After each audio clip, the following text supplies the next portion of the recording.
Hello and welcome back to our channel. So today in this video we are going to discuss about how to see who sent you NGL messages with their particular name.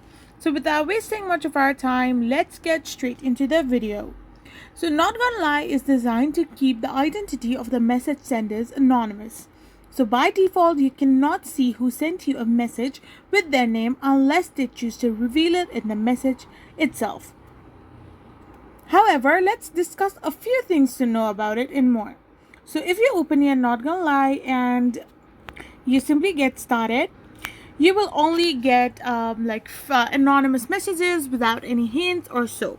But if you are going to subscribe to Not Gonna Lie Premium or the Pro package, NGL offers a paid subscription features that gives you hints about who sent the message, like the type of phone they use or their general location, when they sent it, and more viewers identity hints, but they won't show you the actual name or the particular name of that particular person.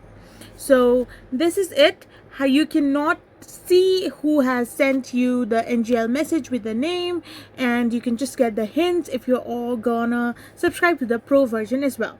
I hope you found this video helpful, so don't forget to hit that subscribe button and do give us a thumbs up. We will be back again with more informative videos. Thank you for watching.